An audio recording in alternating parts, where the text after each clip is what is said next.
students, and happy Friday. Today I'm going to be talking about physical development, looking at what physical development is, and some different activities that you could have a go at home, which will keep your little one busy. As always, if you've got any questions or anything you want to share, please feel free to drop it into the chat section and we'll get back to you. So physical development is one of the prime areas of learning within the early years framework. It's where children develop movement, balance, coordination, and much more. It's split into two different sections. So there's fine motor skills, which are little skills performed by the hands and fingers, toes and feet, such as using handheld resources. And gross motor movements includes big movements such as running, walking, being able to sit if they're a baby, those movements that require big muscles. So when babies are born, they're born with natural reflexes, so they do not control these, but they're survival instincts, such as the morrow. So when they hear a loud sound, they might go like that. Usually when children are about 3 months old, they will grow out of this. When babies are between 0 and 1 year, there's lots of different physical development milestones that they'll reach. Eventually, they'll be able to hold their head up unaided. They'll be able to push up when they're on their tummies when using their hands, and eventually they'll be able to sit up unaided as well, usually at around 6 to 8 months.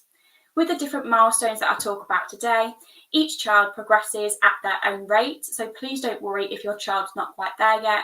But if you do have any concerns, please feel free to speak to your child's setting or nursery or school.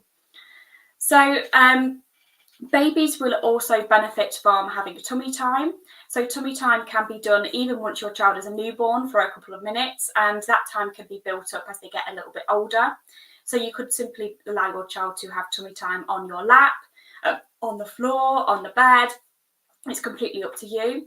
Until they develop strength, you could then add in some different resources that are going to encourage your child to want to move. So you could add in some different rattles, a little sensory ball that lights up, different things that are going to get them to move around. Sensory play is also great for babies to develop physical skills, but also holistic development as well. I'm going to share some of our lovely autumnal sensory activities for babies now. So this can be found on the Twinkl Parents website. So there's lots of different activities for sensory for autumn. This one here is set up in a lovely large activity tray. Large activity trays are brilliant because if your child is little, they can sit inside and it helps to keep the mess contained, so you're welcome. So this one is like a little harvest setup, so it's got some different resources and they're also edible, so your child can have a little eat if they're weaning as well. It's a great way for your child to explore with their fine motor skills as they move the resources around. As they get a little bit older, you could add in some different spoons and things like that so they could have a go at scooping them as well. But if they're able to sit in it like that, it's also a great way to support your child's gross motor movements as well. I'm just going to show you some of the other different ideas on here. And there's one at the top. This is like a little deconstructed apple pie. Again, it's got the little scoops in, as you can see. So when your child is between 1 and 2, again, there's going to be so many physical development milestones that they'll reach. So they might be crawling around, they might be cruising along furniture, and of course they are likely to take those first magical steps. So to encourage your child in this area, again, you can still do sensory activities and some tummy time to develop your strength to get them to walking, but you can also do lots of different ideas as well. It's recommended by the NHS that children in this age phase should be getting 180 minutes of physical activity every day.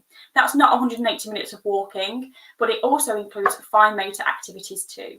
So if your child is between 1 and 2, you could do some fine fingerprint painting, as well as some different nursery rhymes that encourage your child to do different actions for fine motor movements and also gross motor movements too, like head, shoulders, knees and toes.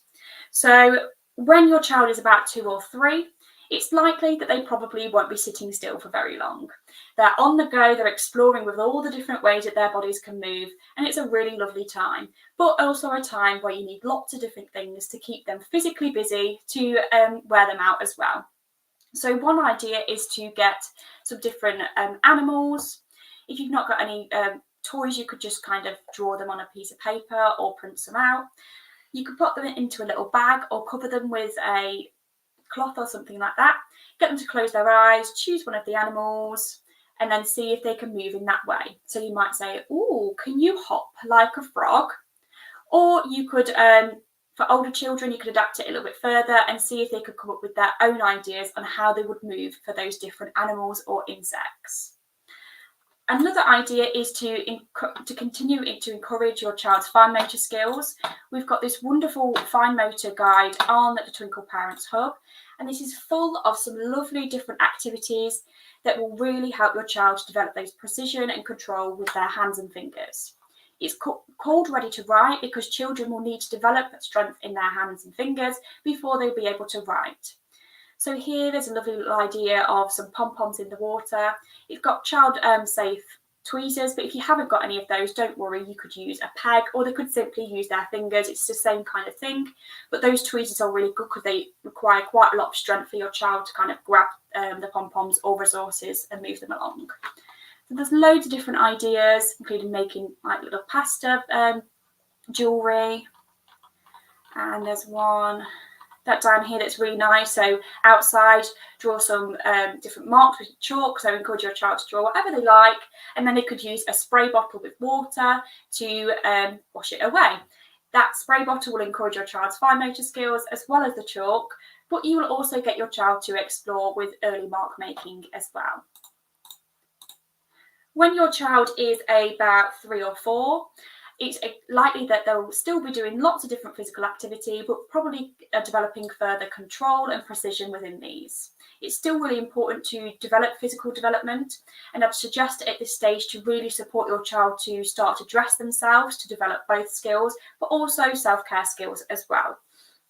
It's also a good idea to encourage your child to have a range of different activities where they can have a go at balancing and explore with using balls, so kicking, throwing and catching as well. Another idea for mark making is to use a little bit of salt or sugar in a little tray or a plate, and encourage your child to use a little lollipop stick, or they could use a paintbrush or a little pen and just explore with some different marks that they can make. It's really nice to use it in this way because the children love that they can shake it away and it's not permanent. So it's just a really nice, easy and cheap activity that will not only support your child's fine motor skills, but also their early mark making. Another idea is to do a parachute at home. Who doesn't remember using parachutes at school?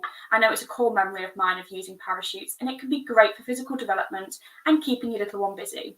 But you do not need to get a parachute. You could simply use an old bed sheet or a blanket. You could get your child to move it around in different ways to support their listening development.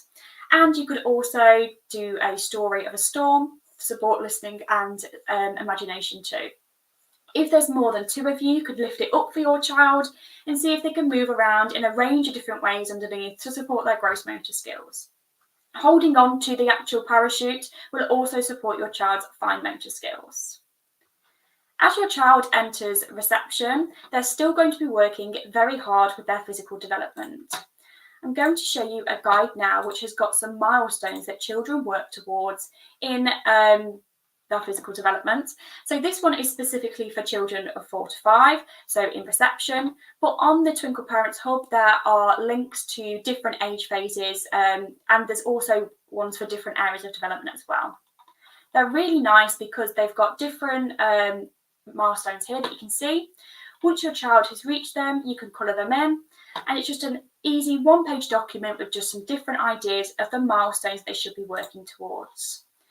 So different things like move my body consciously, stand on 1 foot to keep my balance. I mean, I struggle with that one myself.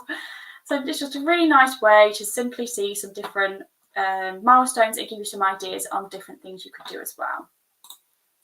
A great way to support your child's fine motor skills in reception is to use some modelling dough. With modelling dough, you can put on some different songs and dance around, and you can get your child to have a go at squeezing it, pinching it, poking it, all which will support those fine motor movements and developing strength and precision as well. We also have a free range of different songs on the Twinkl website that have different songs that are in the tune to familiar nursery rhymes that encourage children to do different movements as well. So that's it for me today. But again, if you've got any comments or any activities that you like to do for physical development, please feel free to drop them in the chat section to share with everyone else as well. I'll be back on Wednesday for a live chat all about maths in the early years, and it will be a similar kind of format. So it will be me talking about different age phases with different activities that you could do to support each area. Have a great day and a lovely weekend, and I look forward to seeing you soon.